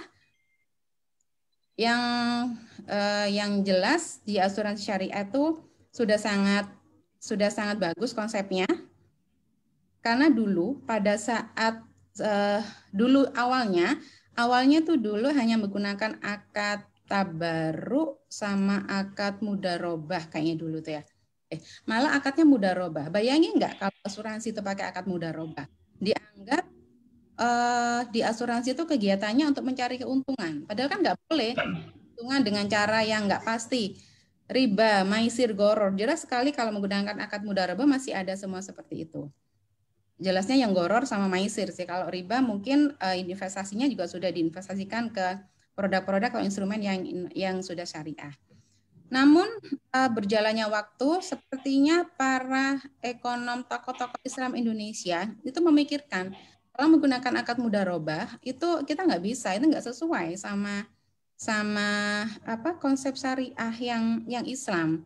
Makanya terus menggunakan akad wakalah bil ujroh. Kenapa? Yaitu perusahaan diberi wewenang hak untuk mengelola dana perusahaan, namun nanti peserta akan memberi ujroh atau sejumlah uang ya sebagai uang lelah karena mengelola dana kita. Itu yang lebih pas. Dan akan ada dana tabaru atau tolong menolong, yaitu dilandasi dengan akad tabaru. Nah, kalau seperti itu sudah pas dengan konsep dari asuransi kooperatif yang awal dulu, kemudian seperti akilah juga di zaman Nabi, dan juga itu memang sudah manusiawi. Kalau mudharabah tidak. Jadi perjalanan asuransi syariah di Indonesia. Namanya perjalanan, kita memulai sesuatu yang baru, yang belum ada, mungkin memang ada salah-salah di awal, seperti penggunaan akad mudharabah. Setelah itu, sudah kita langsung perbaiki sesuai dengan apa sih sebenarnya yang harus diberikan agar memang benar-benar konsep Islam ini benar-benar bermanfaat untuk umat. Gitu ya. Jadi Mbak Ita juga perlu khawatir ketika bertransaksi dengan di bank syariah ataupun di asuransi syariah, insya Allah itu semua sudah halal gitu ya. Dan Mbak Ita jangan terlalu mendengarkan omongan orang yang itu bilang itu hanya labelnya saja syariah. Kenapa? Karena orang yang bilang seperti itu dia belum paham dengan konsep ekonomi Islam, belum paham dengan keuangan Islam, belum paham dengan perbankan syariah, belum paham dengan asuransi syariah. Jadi seperti itu, mereka hanya melihat hasil akhirnya saja. Sama. Seperti deposito. Hasil akhirnya apa? Kasih uang. Sama kan? Tapi akadnya pakai apa? Nah, kan kita tanyanya itu. Proses kesana itu loh yang kita tekankan kalau di syariah. Gitu ya. Jadi jangan dengerin orang. Kalau kepingin menjalankan praktek yang syariah, jalankan. Jangan diperdebatkan gitu ya. Kenapa? Insya Allah semua yang sudah dipraktekkan itu sudah melalui screening tahapan untuk penggunaan akad-akad yang sesuai. Kalau memang ada kurang pasnya, silakan disampaikan. Jadi tidak diperdebatkan, diumbar kemana-mana. Kenapa? Karena kan kita sesama umat Islam ya. Masa sih produk-produk umat Islam itu kita umbar-umbar sendiri? Jangan. Bikin masukan aja gitu ya. Cari jalur yang memang bisa untuk menyampaikan unek-unek daripada masyarakat. Dan insya Allah semua unek-unek masyarakat sudah bisa tersampaikan semuanya dan bisa diselenggarakan seperti itu. Oke, mungkin dari itu. Bu Novi mungkin bisa menambahkan ini rekomendasi lah perusahaan asuransi yang mungkin punya produk atau jasa seperti BPJS itu mungkin bisa di follow up oleh mahasiswa nantinya ke depan itu lebih yakin ini loh. Nggak apa-apa sebenarnya, nggak apa-apa mungkin Mas atau mungkin nanti di sana Mas nggak tahu. Ya, jadi kalau gini, kalau di BPJS itu gini, BPJS itu sebenarnya tidak hanya BPJS Kesehatan itu memang untuk mengcover ketika kita sakit ya. Dan kita bayar iurannya setiap bulan dan itu semacam uang hangus. Jadi ketika kita bayar ya sudah, uang itu ya akan dikelola. Kita nggak boleh terus merasa aku bayar benulan, mari ngono terus aku kok nggak dapat fasilitas apa. Alhamdulillah kan. Kenapa? Karena ketika kita berasuransi syariah, itu niat kita adalah untuk saling membantu. Itu yang ditekankan. Jangan melihat untuk mencari keuntungan, nggak ada. Di asuransi syariah cari keuntungan itu nggak ada, gitu ya. Ada kalau kita mengikuti produk-produk investasi, kita produk tabungannya itu ada, sebagian ada untuk tijarohnya, gitu ya, atau komersilnya. Kalau itu di BPJS Kesehatan. Kalau di BPJS Ketenagakerjaan, kebetulan kakak saya menjadi salah satu pejabat di BPJS Ketenagakerjaan, jadi sedikit banyak tahu. Mereka itu ada banyak fasilitasnya dan banyak produk yang ditawarkan. Dan harganya juga macam-macam atau preminya macam-macam. Untuk karyawan lepas ya, dan mereka hanya untuk mengcover kecelakaan kecelakaan kerja pada saat kerja, itu murah 16.800 sebulan. Itu untuk tenaga kerja freelance. Kebetulan saya punya karyawan, saya ikutkan gitu ya. Saya langsung bayar aja setahun ya, karena mau saya ikutkan ke asuransi yang lainnya, mahalnya ada yang 1 juta. Maka yang penting saya sudah kasih fasilitas untuk karyawan saya. Itu yang pertama. Yang kedua, ada juga bayarnya agak mahal, 150.000, tapi itu terbagi untuk dana jaminan kecelakaan kerja dan ada juga jaminan hari tua. Jadi kalau di BPJS Ketenagakerjaan, itu dia mengcover atau mengelola dana kecelakaan kerja. Jadi benar-benar pada saat kerja dia ada kecelakaan dan jaminan hari tua. Itu nanti akan terbagi 2. Sehingga nanti ketika dia pensiun, maka nanti dana jaminan hari tuanya bisa diambil. Itu kalau dia pakai harga yang agak mahal. Harga-harga yang lainnya banyak. Saya tahunya itu kan saya bukan pegawai BPJS Ketenagakerjaan. Jadi nanti silakan saja ketenagakerjaan. Kalau yang asuransi syariah, saya nggak bisa sebut nggak bisa sebut merek ya, tapi beberapa kali saya itu sudah ditawari dan ada yang sifatnya mereka macam-macam ya, untuk marketingnya itu macam-macam, bahkan ada yang bisa untuk usaha sendiri sebagai usaha. Bolehkah kita menggunakan sebagai usaha sendiri? Ya nggak apa-apa. Kenapa? Karena itu kan kita dijadikan sebagai agen atau tenaga marketing asuransi, gitu ya. Bukan kita mencari keuntungan dari produk asuransi, tidak. Tapi perusahaan asuransi syariah itu sedang mencari orang-orang yang mau memasarkan. Maka dari jasa memasarkan itulah kita bisa mendapatkan income, gitu. Ada yang metodenya seperti itu. Ada yang sistem agen aja. Jadi mereka punya tim, kemudian dia punya tim 1, 2, nanti timnya punya lagi. Kita si marketingnya yang pimpinan mereka itu yang akan mengkoordinir dari teman-temannya itu lah. Mengkoordinir itu kan juga butuh tenaga, butuh waktu gitu ya, bahkan mengeluarkan biaya lah. Masa sih perusahaan nggak ngasih honor ke orang-orang yang seperti itu. Nah itu. Kalau yang agen juga beda lagi. Ya agen ya udah, nanti agen menawarkan, nanti dia yang langsung berhubungan dengan perusahaan asuransi syariah. Mana yang terbaik? Ya saya belum membandingkan perusahaan mana yang terbaik, tapi yang jelas semakin mahal kontribusinya pasti akan semakin baik fasilitasnya dan semakin mungkin untuk fasilitas dan yang jelas di sini itu kan fasilitas ya, mungkin rumah sakitnya dipilihkan rumah sakit yang bagus, kelasnya juga kelas kamar yang bagus. Itu semakin mahal kontribusi atau premi biasanya akan semakin diikuti dengan fasilitas yang bagus. Tinggal sesuai kita mau yang mana atau mampu yang mana, gitu aja. Kalau mampunya yang murah-murah ya udah kita pilih yang murah-murah, gitu aja. Kalau yang murah pun nggak mampu di asuransi yang swasta, ya udah ikut BPJS Kesehatan atau BPJS Ketenagakerjaan karena udah nggak ada lagi. Kalau ada BPJS yang syariah, pilihlah BPJS yang syariah. Itu yang kita tunggu. Ya itu. Ya, Ustaz Anas mungkin menambahkan juga terkait ini, Ustaz ada tadi juga menyebut tentang muhadaroh ya atau untung-untungan tadi. Apakah itu yang dimaksud ini mungkin bisa dijelaskan lebih ini Ustaz supaya mahasiswa lebih ini, apakah itu yang untung-untungan dalam investasinya perusahaan asuransi syariah itu kemana, atau terkait dengan produknya sendiri seperti unit link dan sebagainya, yang untung-untungan di sini mungkin bisa dijelaskan.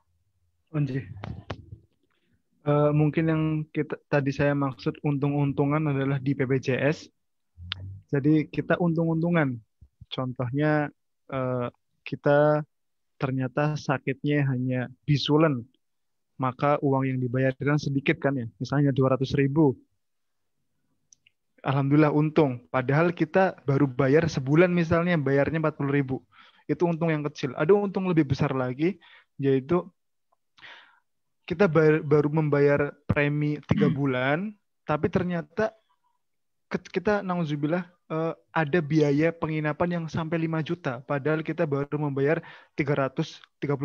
Itu kan termasuk untung-untungan, termasuk maisir juga seperti itu. Nah, dana siapa yang kita pakai? Kalau di BPJS kan belum jelas tuh, karena memang tidak ada dana tabaruk. Tapi kalau di asuransi syariah itu kan ada dana tabaru. Jadi emang diambil dari dana kebaikan tersebut, hibah dari customer atau premi-premi yang dari teman-teman yang lain, masyarakat yang lain, seperti itu. Kalau di dalam asuransi syariah pastinya tidak untung-untungan. Kenapa? Karena memang diambil dari warung yang udah disediakan untuk membantu orang-orang yang membayar di premi lain. Itu kemudian ada tambahan sedikit untuk sedikit terakhir aja. Jadi ya kita sama-sama berdakwah. Saya sendiri dulu Bapak Ibu memang PNS, saya juga ikut Askes. Kemudian dulu sebelumnya saya juga udah pernah di Danamon konvensional. Kemudian saya ambil S2, ibaratnya saya bertobat seperti itu. Kemudian saya ke Bank Muamalat, udah bertobat. Ternyata saya juga masih kurang srek. Akhirnya saya keluar dan menjadi dosen seperti itu.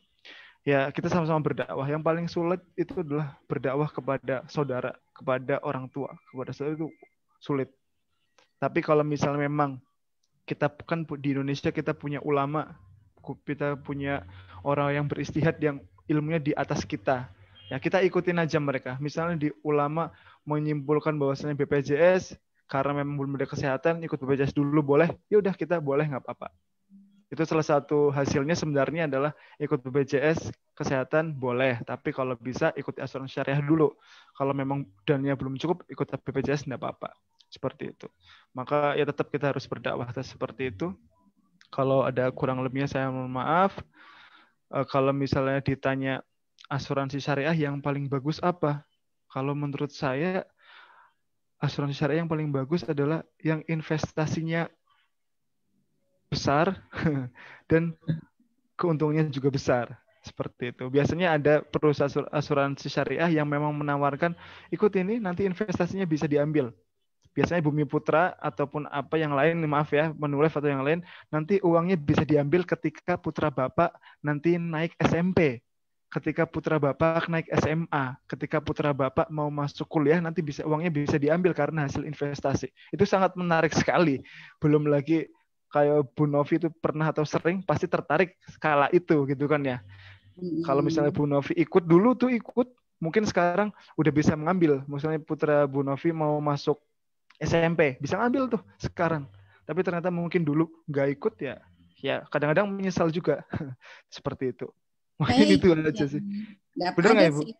Ya ikutnya. Cuman gini sih kalau dijanjikan seperti itu, semua perusahaan asuransi itu menjanjikan seperti itu. Betul. Ya, karena apa? Termasuk yang syariah ya Bu ya. Termasuk yang syariah. Karena gini untuk yang asuransi jiwa atau asuransi keluarga itu jangka waktu kepesertaannya memang harus panjang. Karena kalau nanti dia ikut jangka waktu pendek, ketika dia mau ambil dananya kembali itu tidak akan sama atau ya malah lebih kecil daripada sudah dibayarkan. Kenapa? Karena di perusahaan asuransi sendiri itu mereka punya kebijakan. Jadi pada tahun-tahun awal mereka akan istilahnya ada biaya akuisisi kayak gitu-gitu loh. Ya. Tapi ya nggak apa-apa karena memang itu kebijakan mereka dan itu memang kebutuhan mereka untuk biaya operasional. Betul. Karena kita nggak mau ikutin aturan mereka ya, dan kita mau maunya sendiri ya nggak bisa dong. Mereka kan punya marketingnya, punya kantor untuk perawatan dan lain-lainnya yang mereka butuh untuk biaya operasional seperti itu. Ya. Bu Novi dan Ustaz Anas, mungkin di akhir ini ya bisa ngasih closing statement, bisa menyimpulkan, mumpung ini audionya banyak mahasiswa, mereka sebagai agent yang menyampaikan nanti ke masyarakat terkait literasi tentang asuransi syariah ini. Nah, kira-kira seperti apakah asuransi syariah ini boleh lanjut atau harus bagaimana, termasuk tadi BPJS juga, monggo silakan, supaya nanti mereka juga menyampaikan ke keluarga atau ke teman-temannya sehingga cukup masyarakat Indonesia bisa asuransi minded, nah, asuransi syariah tentunya itu. Monggo silakan Ustaz Anas atau Bu Novi dulu silakan. Silakan Ustaz Anas dulu, monggo. Anjing ngapunten. Jadi closing statement dari saya terkait tadi judulnya adalah BPJS ternyata haram seperti itu. Nah, di akhir ini ingin saya pribadi menyampaikan bahwasanya Fatwa DSN MUI mengharamkan adanya BPJS konvensional ini. Tapi di sisi lain para ulama pengurus Fatwa DSN MUI masih membolehkan terkait pemakaian ataupun keikutpesertaan dengan BPJS kesehatan. Seperti itu. Dengan alasan yang pertama, belum adanya BPJS syariah. Yang kedua, biaya asuransi swasta syariah yang memang lebih mahal daripada BPJS konvensional. Seperti itu. Itu menjadi salah satu alternatif pertama yang memang kita harus berpikir di situ. Tapi kalau misalnya insya Allah kalau teman-teman kita semua mendapat rezeki yang lebih, alangkah baiknya kita bisa mengambil yang asuransi swasta syariah seperti itu.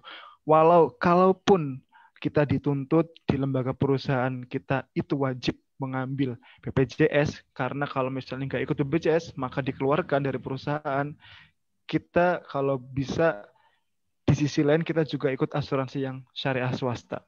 Jadi ketika nanti kita udah punya dana lebih, kita berobat, pakai aja yang swasta, karena kita punya ganda, seperti itu. Toh yang di lembaga dibayarkan oleh perusahaan, seperti itu. Kalau saya pribadi memang belum ikut sampai sekarang BPJS, dan mungkin dulu asuransi pernah, tapi sekarang belum, dan BPJS juga belum. Ya kita berdoa semoga kita sehat semua. Insya Allah kalau kita ikut asuransi juga itu termasuk di dalam maqasid syariah, yaitu salah satunya hifdzuddin, hifdzun nasab, dan hifdzun nasal, yaitu satu menjaga kita sendiri biar sehat, kemudian menjaga jiwa, dan pastinya yang terakhir menjaga agama kita biar kita tetap bertauhid kepada Allah Subhanahu wa taala. Mungkin itu aja closing statement dari saya. Kurang lebihnya saya mohon maaf. Terima kasih Pak Nur Hidayat, Bu Novi, Bu Doktor, Pak Wadud, dan Bu Nisa dan teman-teman semua. Syukron. Assalamualaikum warahmatullahi wabarakatuh. Waalaikumsalam warahmatullahi wabarakatuh. Silakan Bu Novi untuk closing statement-nya. Oke, sesuai subjudul tema yang diberikan saya, asuransi syariah untuk mewujudkan kehidupan yang lebih baik gitu ya. Jadi mulai sekarang untuk semua yang hadir di sini, pilihlah asuransi syariah, di mana asuransi syariah ini bisa mewujudkan hidup jadi lebih berkah ya, terhindar dari gharar, maisir, riba. Dan di sini gharar, maisir, riba itu bisa tereliminir dengan adanya akad tabarru tadi. Nah, kita niatkan ketika kita sudah memutuskan untuk memilih untuk berasuransi syariah adalah kita niat untuk membantu sesama ya, dengan kita saling bertabaruk, tolong menolong dengan sesama peserta. Selain itu, dengan kita mengikuti asuransi syariah, kita bisa merencanakan keuangan yang lebih matang lagi. Kenapa? Seperti tadi, kebutuhan kita itu semakin lama semakin besar dan juga tidak menentu berapa. Tapi kalau sudah mulai sekarang disiapkan, misalkan untuk biaya pendidikan, mungkin ada yang mau umroh. Nah, ini ada mahasiswa pasti kepingin ya umroh ya.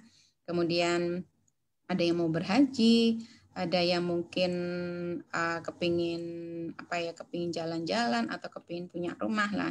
Silakan bisa memilih asuransi syariah yang menyediakan unsur investasi dan tabungan. Sudah lengkap sekali di asuransi syariah. Dan bagi adik-adik nantinya asuransi syariah ini juga bisa menjadi salah satu penghasilan atau ini ya pekerjaan.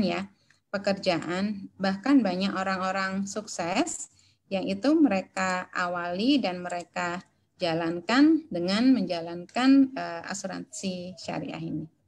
Itu mungkin dari saya. Terima kasih. Terima kasih Ustadz Anas sebagai narasumber, juga Ibu Novi sebagai narasumber.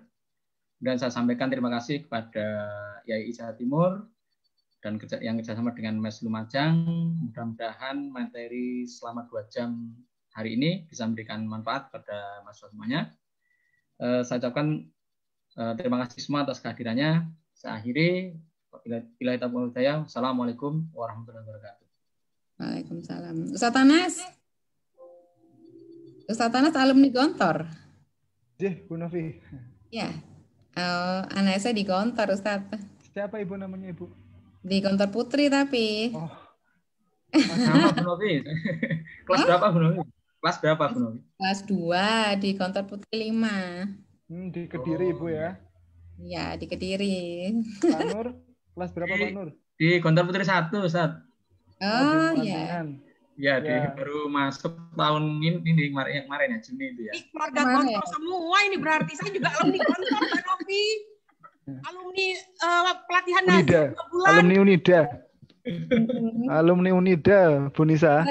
Mas Anas, saya kan alumni Gontor, pelatihan Nazir, wakaf. Oh iya betul, alhamdulillah. Ya nanti kalau ada kesempatan kita silaturahmi di Gontor, di Unida, insya Allah Bu Novi, Pak Nur. Itu ada Mbak Tika juga, Mbak Novi. Apa itu? Ada Mbak Tika. Ini Mbak Tika. Baru datang, baru gabung. Ya. Untuk yang lainnya terima kasih ya, murid-muridku ya. Terima kasih sudah ikut. Terima kasih semuanya sudah bergabung. Nanti kapan-kapan bisa diskusi panjang lebar. Allah. Ini mau ditutup gimana Pak Dai yang jadi host? Oh ini Gus Wadud sudah. Ini Pak Wadud. Mbak Tika, mana Mbak Tika? Ya siap. Siap. Sudah pindah lokasi Gus. Iya. Waduh sudah pindah. Jadi sudah biar agak pinter ngeliat di perpus nih, biar kelihatannya pintar. Terima kasih semua yang sudah Mas Anas, Mbak Novi, Pak Dai, menggantikan Gus Wadud. Bisa diakhiri Gus Wadud. Terima kasih semua. Makan siangnya di rumah masing-masing Bu Nisa ya. Iya, tayangan rekamannya bisa dilihat di Facebooknya Gus Wadud. Anji. Oh ya. Facebooknya IAEI Jawa Timur. Ya. Terima kasih. Ya, terima kasih semua dan mohon maaf saya nggak bisa nemani nih karena tadi ada rapat senat. Masya Allah. Ya, Gus, nggak apa-apa. Ya, kita akan sambung lain hari. Izin pamit Pak Nur, Bu Novi, Pak Dur. Sama-sama. Ya, mau ke kampus ada persiapan visitasi online ini. Ya. Oh gitu ya. Sama semua. Ya, terima kasih. Assalamualaikum warahmatullahi Makasih. Masih. Baik, sudah ya. Bye-bye. Iya.